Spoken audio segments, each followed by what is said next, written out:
Hey everyone, this week's video is a speed paint just to give you all a little bit more of an insight into how I draw and create something from start to finish. This piece took me about 2 hours, which is a similar time to the other paintings I've done recently, and is actually inspired by a photo that I took the other day. Also, if you'd like to support my work, please consider checking out my Patreon at patreon.com/skypersonnel, where you can get early access to posts, time lapses, and you get credit at the end of my regular YouTube videos, as well as my Instagram posts. Now, without further ado, let's get into it. So the first thing I did was lay out a sketch. Now, this piece focuses around a car mirror, so I wanted to make sure that I had that perfect and then added the reflection in the mirror as well. After that, I added the Pokemon hanging onto the mirror, which in this case is a Weedle. And then I started working on some background stuff to make sure that I just had a good point of reference for the color blocking stage. Color blocking is something that I'm actually pretty new to. I haven't been doing digital painting for that long. If you've seen my previous videos, you know this. And because of that, it's something that I'm still a little uncomfortable with.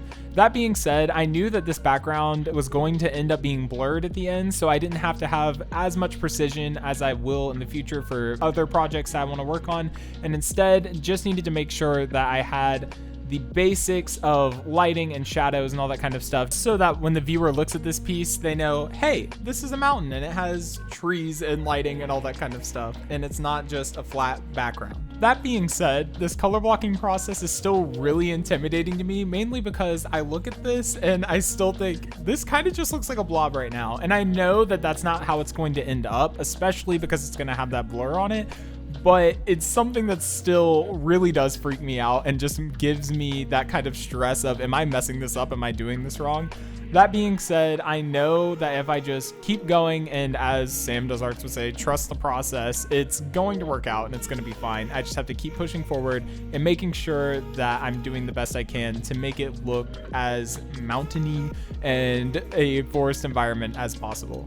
And with all of that being done, I'm going to go ahead and put the blur effect on and then get started on the mirror. And the mirror is going to be the focal point of the piece. So I want to make sure that this is as clean as possible, and I'm going to spend a lot of time just kind of blocking these things out and making sure that the detail is as good as I can get it. In addition to that, I'm going to be using a bunch of different layers and things just to make sure that if I make a mistake, I can go back, I can delete, I can redo, and just don't have to hit the undo button over and over and over again to make sure that I can do this as easily and stress-free as possible. So as you'll see here, the second layer that I'm adding to the mirror right now, which is going to be the background behind the actual glass, is a separate layer just to make sure that I'm not going to regret the spacing, and if I want to fix the spacing later, I can. After that, I'm going to go ahead and start on the actual glass, which will have the reflection of the car that I'm drawing right now, and it's going to have a sky in the background as well as different trees and that kind of thing, which I will use a similar process that I used in the actual background, as well as just to give a little bit more focus on the actual car instead of the trees in the background, which is mainly there just to give that effect of distance from the car as the car is driving away from those trees in the back. So I'm going to do the same color blocking that I did with the original background and just add some basic lights and shadows just to give that depth and feel of the trees in the back. But also I'm going to add some holes in this, and that's just going to indicate that you can actually see the sky through these trees. And the main reason I'm doing that for this and not the other part of the forest is because these trees are actually closer to the car in this instance. So you're going to get just a little bit more detail than you would the trees on the other side of the road. So once I get that done, I'm going to start working on the shadow and lighting of the car mirror itself just to give it a bit more depth and give it that 3D shape. I'm going to go ahead and add the darkness inside the mirror because the mirror is actually kind of sitting inside of this thing of plastic. And once I get that down, I'm going to go ahead and work on some more lighting for these trees as well, just to make sure that I have that correct pop for when I blur it later.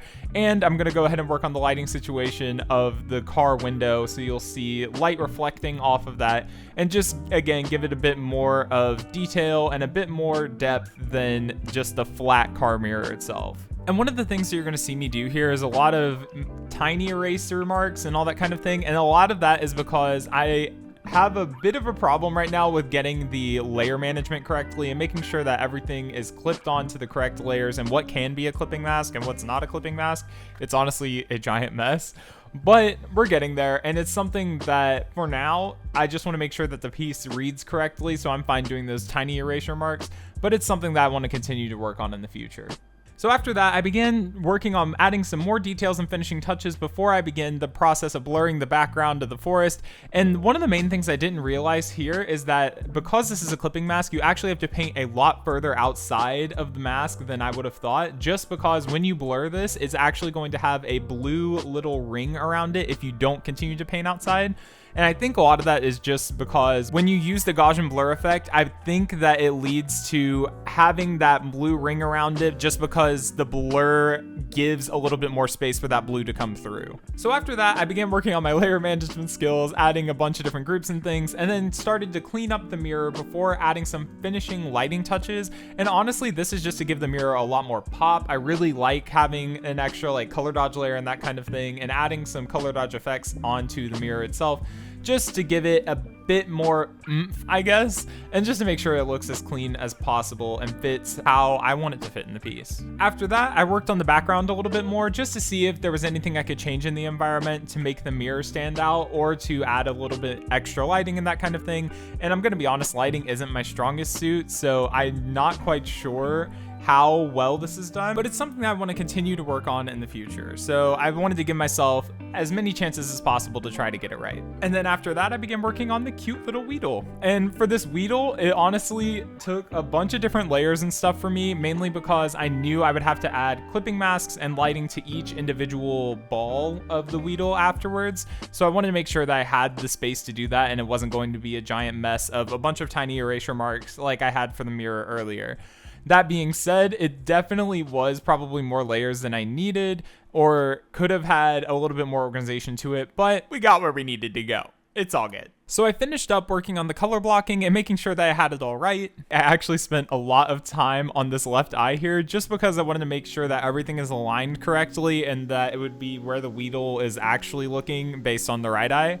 And after that, I added the little horn on top and then began with the shadowing. And as I said earlier, because I separated all of this stuff into a bunch of different layers, the shadowing actually became a lot easier. It was something where I didn't have to worry about making all those tiny erasure marks that I had in previous things like the mirror, just because everything was already separated and set off from each other. So when I do things like painting on this ball versus painting on the tail, that's all separated, so I don't have to worry about doing the wrong colors. Same thing goes for the nose and the little balls of the feet of the Weedle. And again, while there is a lot of setup when it comes to having all the different layers and making sure it's all managed correctly, it really was worth it for me in this piece just to make sure that I'm not doing this overlapping mistake later in the piece, especially when it comes to the balls on the Weedle, just to make sure that those spheres are correct and they're actually highlighted and shadowed the way that I would like them to be.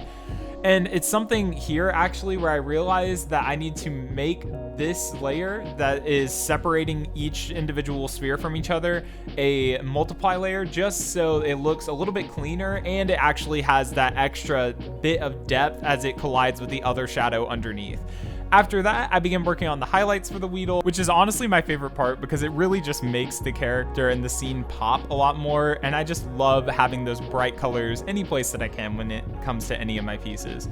And honestly, after that, it's just some finishing touches. I add some extra little sparkles and things in just a minute, and that is pretty much the entire time lapse. So a huge shout out to everyone who made it to this part of the video and got to see the entire project go from start to finish. I really appreciate it. And again, if you want to support my work and see all of this stuff earlier, be sure to check out my Patreon, patreon.com/skypersonnel. And a huge shout out to all the people who already support me over on my Patreon. You are the absolute greatest and are getting me one step closer to being able to do this full time, which truly means the world.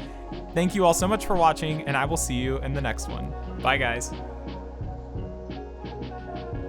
Like and subscribe!